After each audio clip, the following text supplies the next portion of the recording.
is an improvement over any predecessor. What you can do electronically with the accuracy, the validity, the depth of knowledge you can get from a student is an improvement over a paper pencil test. There are no doubt complications and distractions because of online testing. I don't think we really had or have the capacity to do online testing in the least intrusive way. It does intrude to classroom when they're done like that. However, I doubt the testing is going back to paper and pencil. Unless you have paper and pencil, we can't do it school-wide at the same time. Unless we have the technical capacity to reach something like that. ACT, when I did talk with them, they said they have paper and pencil or online, and they do a mixture. So there are other options. That's not just, I'm trying to give people options. Yeah, I think there are options. I would be surprised if we go back to paper and pencil. There's a number of advantages and disadvantages to online testing. I think the advantages outweigh the disadvantages, but I think technology capacity, needs to improve so it's not as intrusive to our teachers and instructors. The amount of time per student is very similar to a paper and pencil test. It probably took on average 6 hours per student to take the test. However, as Wendy said, and other people have said, it can be spread so far out because of labs, and yes, it does intrude on teaching time. And that will improve in the future. I think we got it a little too fast, but that's where we are now. And our charge was the state adopted these standards, they adopted this test the standards, and we are delivering this product and said, make it work. And so that's what we did to the best of our class. Dr. Fisher, if I can kind of say, and I appreciate that because everyone's trying to get up to speed on these. And as I said before, we have several different issues. A lot of those that can't be addressed now. They're addressed in the legislature, they're addressed in the state school board. But we have another issue, which is more overreaching, is the opposite. And I'll say that these are all new standards, all new testing. Dr. Manchin's in a unique position because he's employed by the board. He also, by code, has to follow the state school board of education. So we employ him, but he's in violation of law to follow that. I've been on the board, Doug and I the longest, out of the board. And we've heard sort of the spiel on the testing, but nothing to this extent. So in my estimation, in my mind, is that you have parents who didn't get the same feel before about the testing. Some may know and some may not, so they take that opt-out approach because of not having the full information. And I'm not, like I said, Dr. Manchin has 2 sets that he has to pull from, and he's being told, because I was at a conference on Saturday with other superintendents and board members. They're all having the same problem. Wayne County has a major problem. But my thing, and I know the board is struggling with this, because I'm getting new information, even though this stuff's out here. It's new to me. It's new to Doug. As far as the opt-out, I support Dr. Manchin that he had to take a stand. However, it was kind of before the fact of having all this information. So I think, we believe that what action is taken, and this is not really for you as much as Dr. Manchin, what is our feeling on making sure that those suspensions don't, follow them and aren't put on. I'm going to go over it and out of respect for obviously those who are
ramifications, and we kind of took the heat as all Harrison County is giving ramifications.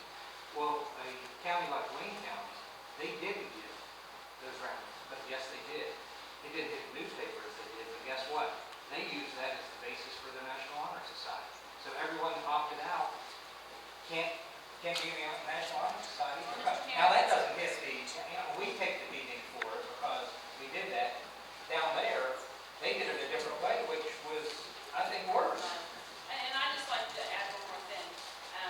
We haven't done the greatest job with PR, and this is a new product, and it is new. And I don't think it's all us, And it's it's the not, I mean, state. statewide, and I was at a meeting, and we were talking about a new truancy diversion program, and the number one thing we said is we have got to get the support of the stakeholders, and we have to do PR. And I said at this group, where the state assistant superintendent was sitting, I said, because we're in the mess we're in now, because we didn't do good enough PR on the testing and the new standards, and he said we did a terrible job, meaning the state. So I think you're right, it's new, and if we don't get the information out there, the information's gonna come from someone else, and it's not always factual, so I think we do need to do a better job of educating. I look at it and I see both sides because I'm with Senator Romano. You don't throw it out just because of that. But I think we have some parents that were doing in their mind what they were doing to protect their children. And the discipline was levied against the child who did make that decision. It was the parent. So I think we need to rectify that. But that doesn't mean that hopefully we sit here next year and this isn't an issue and address or anything. I'm more concerned about the short term and kind of making those folks whole. And the other debate on the long term, that's a whole separate debate. And, but that's not something I want to get into. That's not something I would like to, where we have the 95% participation. If we have options next year, instead of having to worry about that, that's what I'd like to try to do, is get a waiver. I think you said we're good on Charleston, I'd like to go with you. You actually recommended me going down with you, and I'd love to do And that. I think someone like Dr. Manchin at the state board, Yeah. asking for those options goes a long way. That doesn't just, what Mr. Hammer, his parents' concerns were regarding the opt-out, regarding the consequences, regarding what happened to the students. To expand on what you were saying and to address kind of what you're saying as well, I would like to see, if there's no objection with anyone, that we go through our policy and we deal with our policy 4304 regarding student administration, student records, and parental rights. And then we also go and we address some of the language in that policy. And then we also address policy 4104 regarding our discipline policy. And we define certain things. I don't want to play semantics with assessment versus test. What a test goes here, what a test goes there. I want us to be able to do something clear in regard to that. You want to corner them in. I've got something from the State Board of Education right here, and it's absolutely clear. West Virginia Code 1881, as you may be aware, state law requires all children who attend public school and non-public school will be educated at home. For students who attend public school, state regulations permit parents to have their children opt out for only one specific aspect of the public school curriculum. C Code 1829, permitting parents to opt out of instruction in the prevention, transmission, and spread of acquired immune deficiency syndrome or other sexually transmitted diseases. That's it. And it also goes on to state that 182E, which Mrs. Imperial has already addressed, requires the West Virginia Board of Education establish that comprehensive statewide student assessment program, and that the assessment is used to assess all student progress. So those mandates are there from the state, and that's where we need the help of the delegates, Waxman, Senator Romano, and Delegate Treecost is still here, which I don't know that he is. We need that help and that clarification, because to me, the way that I read that is that's pretty set in stone. This is what you have to do. All right, you have to take the assessment. So from a policy standpoint, we have policies that align with that we can address as a board, that we might want to be able to look at, because our policies are clear on certain aspects, but vague in other aspects. So those are my suggestions, and if there's no objection to that, and in the essence of other business that we do need to get to, if everyone is okay with it, we can ask our convention to check those policies and then possibly move on to the delegations.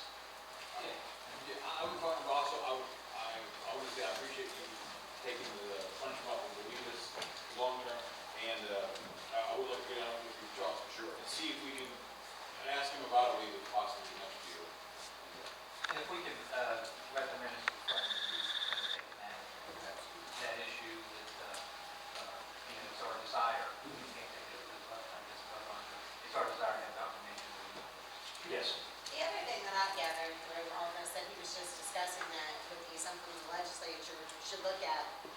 Am I not correct in saying that half the problem with this testing is the fact that our schools are not equipped with the technology to be testing? Is that why the days were extended and took so long?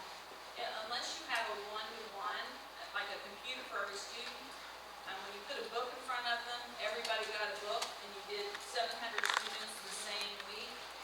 We always did a week of testing with the students. It was just everybody did it the same week.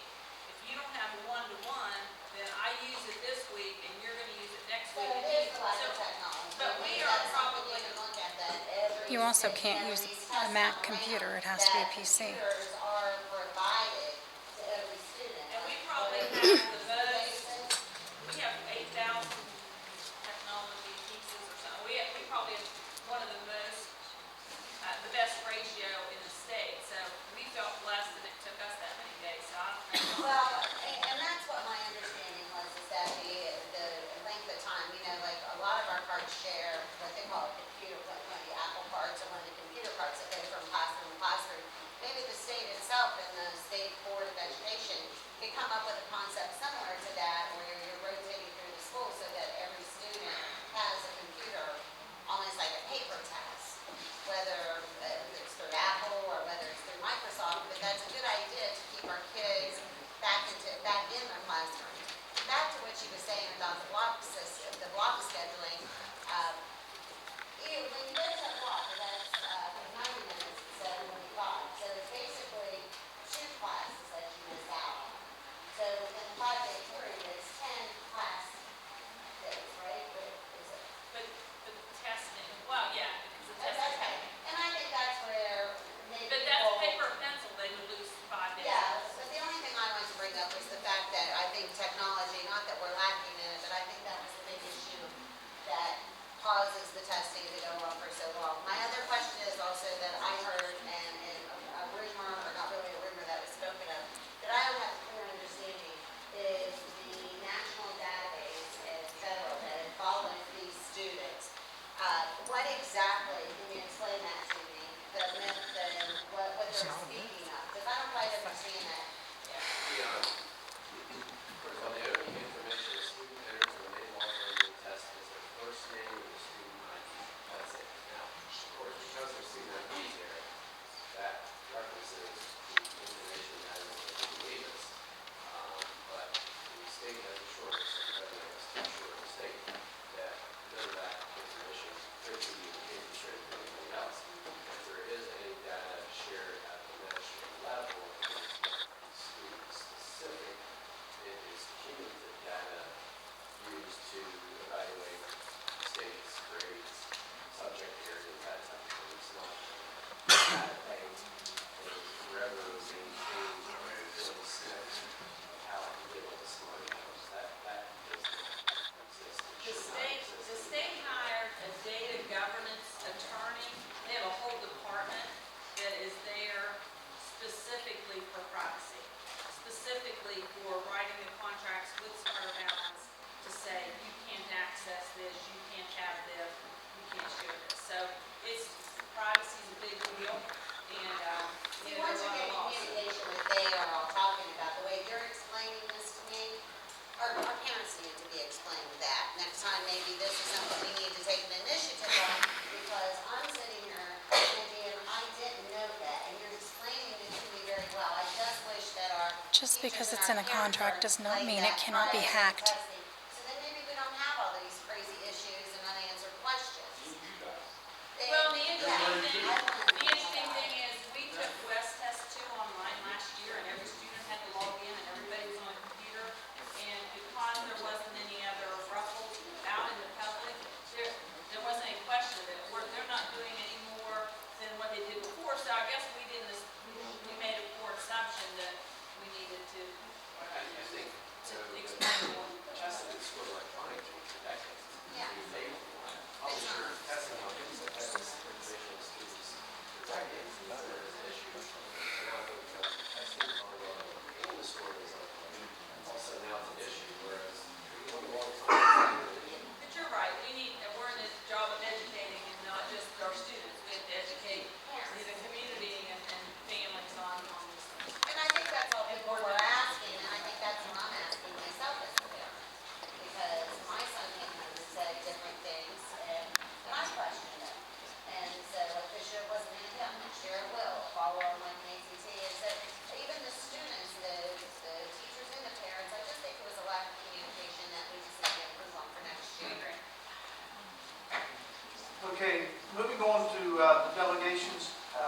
let me read this rather quickly. Speakers before the Harrison County Board of Education were asked to express themselves in a civil manner at all times with due respect to the dignity and privacy of others who may be affected by the content of your comments. This is a public notice that all meetings of this school board are audio taped, and most regular meetings are videotaped to be televised later on Time Warner Public Access Channel 18. While it is not the intent of the Harrison County Board of Education to ever stifle public input into our deliberations, all speakers should be aware that if your public comments made here today violate the rights of any other person, especially under the laws of defamation or invasion of privacy, you may be held legally and individually responsible. If you're unsure of the factual nature of any claim, comment, or allegation you're about to make, the Harrison County Board of Education strongly encourage you to first consult with your legal counsel. With that having been said, each speaker will have 5 minutes, and we will move on to the next one. First up is Marissa Paul. Marissa Paul.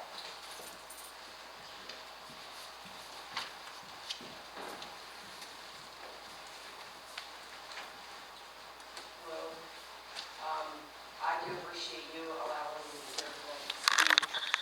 I am a single mother of 2 children in Harrison County. One is in middle schooling, one is in the middle school. Shortly after the test began, my son came up from school and said to me that there were some questions on the test that made him feel uncomfortable. That is what started my journey. He was very standoffish when I asked him the specifics of the questions, which made me as a mother even question the test more on him. And this is where my journey began. I want to know, when did I lose my rights to protect my son and what I feel is in his best interest? I want to know, when did it become okay for us to use bribery on our youth to take the test for raffle prizes, and who funded these prizes? In the past 3 weeks, my son has shown decrease in motivation. He has shown a decline in his grades and significant changes in his attitude, which has been validated by his English teacher. When did it become okay to bully or threaten parents? For example, when I called the school to tell them that I would be opting my son out or choosing for him to not participate, then I was threatened with what, of course, punishment. It was going to be in-school suspension. However, my son's ISS slip said insubordination due to mothers choosing for her son not to take the test. I was also threatened that my son may not get advanced classes regardless of his superior honor roll status or gifted status. So that's a concern for me.